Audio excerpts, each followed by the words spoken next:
Olha só, a escala 6x1, ela atinge pessoas... Ela é dramática quando ela atinge pessoas que moram em periferias de grandes cidades e tem que se deslocar de transporte para trabalhar num emprego, em geral na área de serviços, num restaurante. E ela passa uma parte do dia num ônibus ou num metrô, que é o caso de São Paulo, e não tem tempo de ficar com a família, ela gasta praticamente, ela vê que ela gastou a vida dela, vamos dizer, em transporte, num serviço, em geral um serviço que ela não recebe muito, tá? Eu me solidarizo com essas pessoas. Agora eu queria saber qual é a alternativa que é proposta para essas pessoas. Elas não teriam emprego? Porque se as pessoas estão achando que os empregos formais com CLT estão aumentando, é mentira. Então estão fazendo uma campanha que é populista e estão fazendo as pessoas crerem que, não vai sumir essa escala e o empregador vai pagar o mesmo valor para as pessoas trabalharem menos. É mentira. Ou esse valor vai ser repassado para a população, ou ele vai ter que basicamente começar a contratar as pessoas informalmente, que é o que vai acontecer. E na parte da indústria, porque o projeto 6x1 vem junto com a redução da jornada de trabalho. A indústria prevê um prejuízo para o setor de 180 bilhões de reais num ano só. Eu quero saber quem vai pagar essa conta. Porque no Brasil você está sempre punindo quem gera o imposto que vai ser pago. Mas nunca fala de quem está gastando mal.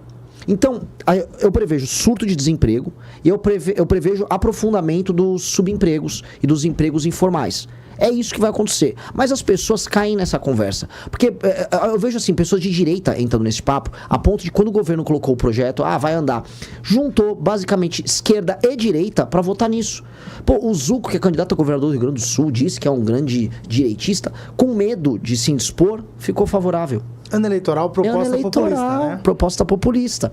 Pro comércio, pro comerciante é um desastre. Agora, o comerciante tinha que estar cobrando... Em vez do comerciante estar falando de qualquer outra besteira, ele tinha que estar cobrando os parlamentares que ele votou para salvar ele dessa loucura. E eu digo pra pessoa que trabalha na escala 6x1, você vai ver o desastre que vai ser colocado na tua frente. Esse projeto foi protocolado pela Erika Hilton. A Erika Hilton, cujo tema dela é pauta trans, ela protocolou um projeto que tem uma folha.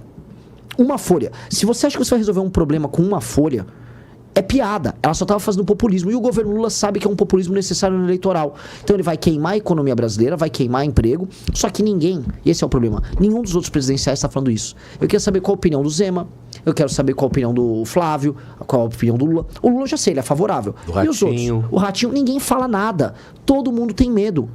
Todo mundo tem medo. Eu tô falando, eu sou o único presidencial que tô falando. Isso é loucura, isso vai gerar desemprego para as pessoas, isso pode gerar fechamento na indústria e no comércio. E aí depois que acontecer, aí vai todo mundo procurar uma maneira, como sempre acontece no Brasil, de fazer uma gambiarra. Aí inventa uma PJ que não sei o que, aí contrata o cara por fora, quando vê o cara tá trabalhando no 6x1 tudo de novo. Por quê? Porque não se resolve problemas de produtividade assim numa canetada estúpida. Você vai fazer as pessoas ganharem mais, tornando o Brasil mais competitivo, tornando o dinheiro mais barato. Com dinheiro mais barato as empresas podem investir. Se o governo gastar menos, sobre mais espaço de investimento, aí a pessoa que mora numa periferia distante, que é a que mais sofre com a escala 6x1, vai ter um metrô, vai ter um sistema de transportes mais adequado, ela não vai viver em trânsito como ela vive hoje, ela vai poder se deslocar mais fácil, a vida das pessoas melhora, a gente investe em educação, as pessoas mudam para outros empregos, para outras modalidades, as pessoas podem fazer seus horários de trabalho, a gente reforma as leis trabalhistas brasileiras, aprofundar a reforma trabalhista, para que a pessoa e o empregador montem a sua própria escala de trabalho, que não seja tão engessada como a CLT. Tem outros meios de resolver isso que países desenvolvidos, ou, vou pegar outro exemplo, a China resolveu. Hoje um trabalhador na China ganha mais do que um trabalhador brasileiro. Vietnã está resolvendo e o Brasil não resolve. O Brasil só fica falando do populismo. Então, assim, querem fazer política social com Erika Hilton e Lula, e aí os caras de direita abraçam porque tem medo? É isso que eu ia falar. Aí não dá. Mas a direita tá abraçando. E a direita tem maioria no Congresso. Se ela quiser barrar, ela barra. Pois é, mas ela não quer. vai barrar. Não vai. A direita tentou barrar o Vale Gás do Lula. O Lula agora botou pra passar um projeto de compra de voto dando botijão de gás. O Lula fica igual um demônio carregando um botijão de gás junto com a Janja, com adesivos dele, rodando o Brasil, falando, vou te dar um botijão, vou te dar um botijão. E aí a direita vai lá, não, pode dar botijão. Pô, com uma direita dessas, cara, com uma direita dessas, o Lula vai nadar de braçada. Ele vem com qualquer coisa populista, os caras votam com o Lula. Então o Lula e a Erika Hilton mandaram pro Congresso Nacional esse negócio do 6x1 e a direita tem medo de enfrentar. É difícil uma direita Você acha dessas. que vai ter um processo de transição? Porque passar vai. Eu acho que vai ser... um dos projetos prevê uma transição. Mas será, assim, se me permitir para eu desenvolver um pouco essa questão. Por favor. O Brasil tem uma produtividade baixa. O que é produtividade? Não é que o brasileiro trabalha pouco. A produtividade baixa significa o seguinte: como nós somos uma economia pobre, a quantidade de dinheiro que o trabalhador brasileiro produz por hora, ela é muito pequena comparada com os outros. Portanto, para o brasileiro pagar as contas, num país que as coisas estão cada vez mais caras, ele tem que trabalhar mais. Se você fizer o brasileiro trabalhar menos, o brasileiro só vai ficar mais pobre. Não vai acontecer outra coisa. A gente só vai fazer a população ficar mais pobre.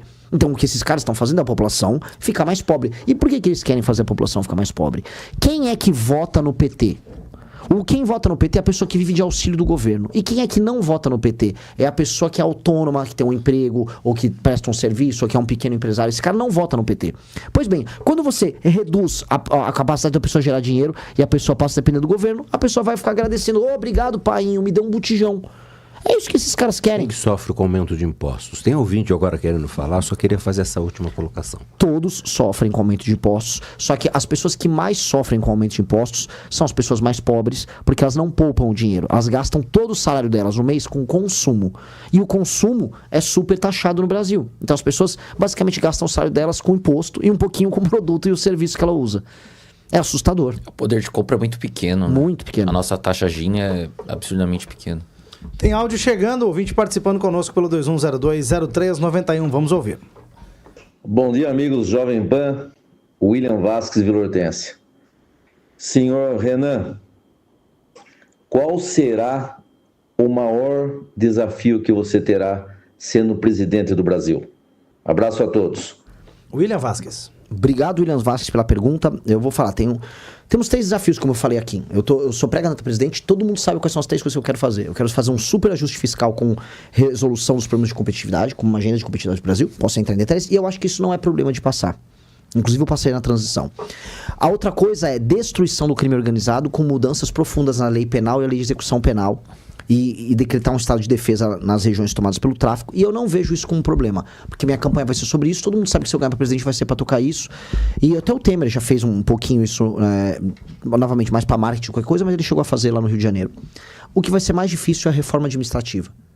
É fundir município e mudar o sistema de incentivos de modo que um prefeito, que hoje, na maior parte das cidades, compra o voto da população e ele é utilizado como um instrumento para eleger deputado, ele seja prefeito. E como fazer isso? A gente vai instituir indicadores de desempenho para os prefeitos. Então, um prefeito que pega uma cidade com 10% de cobertura de esgoto, se ele não terminar o mandato dele com 15% de cobertura de esgoto, ele não ganha ponto. Se ele não melhorar os índices SAEB do município de educação, não ganha ponto. Se não melhorar, vamos dizer, os atendimentos na UPA, não ganha ponto. Você vai ter um sistema que o IBGE, o IPEA podem montar e tocar, e os prefeitos ganham pontos conforme eles entregam esses indicadores objetivos bem claros de desempenho. Conseguiu isso, o prefeito ganha ponto. Não conseguiu isso, o prefeito não pode participar de reeleição. Não melhorou ou piorou os índices da cidade, o prefeito fica inelegível por 8 anos. E o fundo partidário e eleitoral é condicionado pelo número de pontos que os prefeitos obtêm para os seus partidos. Aí qual vai ser o foco do partido? Em vez de botar um tiririca ou botar esse bando de idiota que concorre para deputado, é colocar prefeito sério para administrar os municípios. E aí a gente muda toda a lógica da política brasileira. Eu quero dedicar meu mandato para destruir o crime organizado, prender e matar geral ali do crime organizado, resolver a questão fiscal para o Brasil, para os juros ficar baixos, dinheiro ficar barato, as pessoas poderem investir, baixar imposto e fazer essa reforma administrativa. Feitas essas 3 coisas, eu garanto para vocês, o país de vocês será outro e eu nem preciso administrar ele. Aí eu posso novamente ir tocar minha guitarra, fazer um showzinho com a minha banda, vir comer coxinha e visitar o futuro prefeito de Sorocaba, meu amigo Ítalo. É isso. Vou fazer isso. Tem mais participação de ouvintes, vamos ouvir. Bom dia a todos. Eu gostaria de fazer duas perguntinhas rápidas aí para o Renan. Gosto do MBL, gosto do Renan, mas quero saber se possivelmente ele fosse presidente, como que ele ia pôr em prática essas boas ideias que eles têm, principalmente na parte de segurança, sem o Congresso. Sem o Congresso. E outra, hein?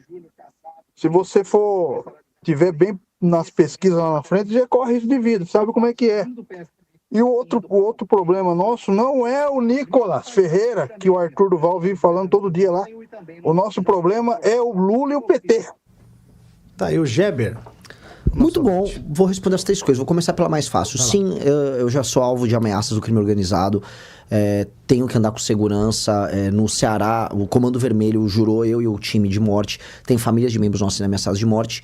Só que, assim, é uma escolha de vida. A gente vai ter que fazer isso. Eu não vou ficar fazendo populismo, eu não tô andando de colete à toa, nada. Eu sei que é um risco calculado e que talvez eu possa, crescendo nas pesquisas, tomar um tiro. Pode acontecer, mas não vou ficar nem falando isso pra fazer nenhum tipo de sensacionalismo. E também não vou ficar pensando muito, senão você pensa muito, você desiste. Você só tem que fazer. Certas coisas na vida, vai, faz. Deixar na mão de Deus. Deixa na mão de Deus, cara. É uma oração e ir pro trabalho e torcer pra dar certo. Porque tem uma coisa, se o PCC quiser me matar, ele vai matar. Eu não tenho como fazer nada. Se uma facção criminosa organizada com dinheiro, com submetralhadora quiser me matar, eles vão me matar. Então eu vou fazer meu trabalho apenas e torcer para nada de ruim acontecer. Sobre levar, eu tinha respondido anteriormente, com o Congresso passar medidas de segurança não vem sendo tão difícil. O Congresso, a Câmara dos Deputados, por exemplo, passou já vários projetos, inclusive projetos do Kim Kataguiri, e inclusive é possível que hoje passe no Senado aumento de pena para furto, roubo e receptação, projeto que o Kim passou na Câmara e passe no Senado. Quem não acelera e não tem vontade de política exterior é o governo federal, porque até o Centrão tá topando passar boa parte desses projetos. Não vejo dificuldade nisso. Como eu disse, a dificuldade é na reforma administrativa que a gente vai fazer. E terceiro, o foco não é o Nicolas, o foco é o Lula. É óbvio que o maior inimigo nosso é o PT.